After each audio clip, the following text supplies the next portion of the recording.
Good morning. Today's story is about frogs and snakes. There was a pond where many frogs were living, and there was a snake also in the same place. Now the frogs it was a kingdom in the sense there was a king, there were ministers, there were so many frogs there. And the snake would try to catch these frogs. That was the snake's food, right? So the snake would try to catch these frogs, but then the snake was a little older.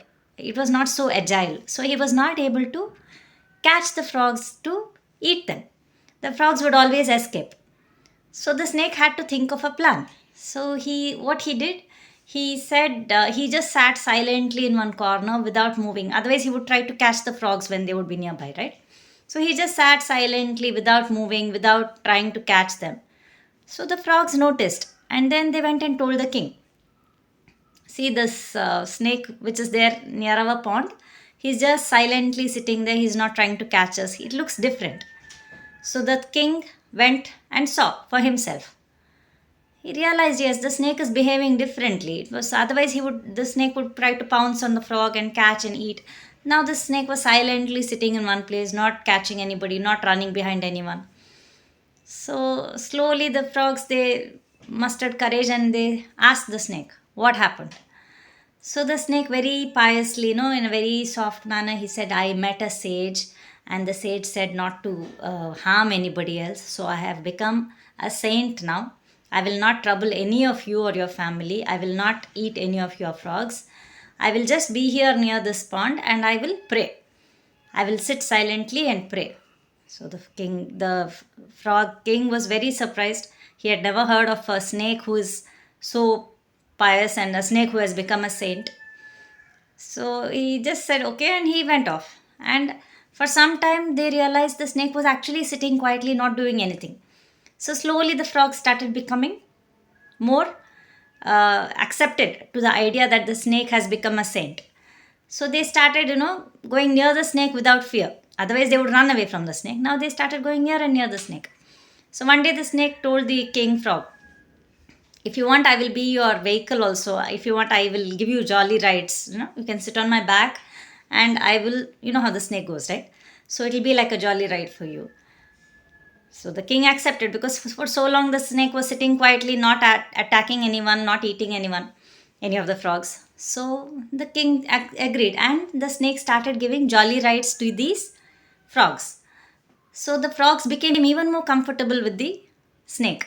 They would go near the snake, they would sit on the snake's back. They were not bothered because the snake had become a saint, no? He would not kill and eat them. So this went on for some time till the frogs became, they became so accustomed to the snake. It was almost like family for them. And then one day, slowly, without everybody realizing, the snake would start catching one frog a day. And he would eat it. Of course, it was all the snake's plan. The frogs didn't realize it, that's all. So one by one, the frogs' numbers started coming down. The ministers noticed it and they told the king, see, this is happening, something is wrong. I think we should be careful about the snake. The king said, no, no, no, the snake is so friendly. How can you even suspect? The other frogs must have gone off somewhere else, or maybe somebody else has come and eaten them up.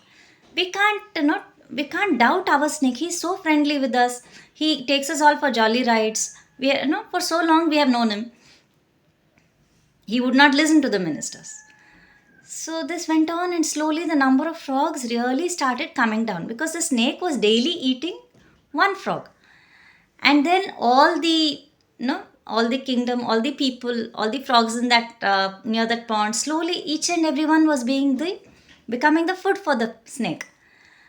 And by the time the king realized what was happening, it was too late. His ministers also were caught and they died. And finally, one day, the snake gobbled up the king also. Right? You must have heard of this story. This is a very old story. But what is the lesson in this for us? The snake initially, however pious, however much of a saint, the reason why the snake was able to catch the frogs, even though the frogs were agile and the snake was old, was because the frogs had made the snake comfortable for them. In the sense, suppose we have a bad habit, mobile, video games. Now, initially it is like, oh, it's only 5 minutes. Oh, it's only one game. So slowly it grows on you. One game becomes two games, two games becomes, oh, I didn't win the second game, third game, three games. So the familiarity increases. That is what happened with the frogs, no? The snake came closer and closer to them and became so familiar with them that they didn't realize that the snake was the enemy. The same way, it is not only about mobile games, it can be any form of thing which you're addicted to.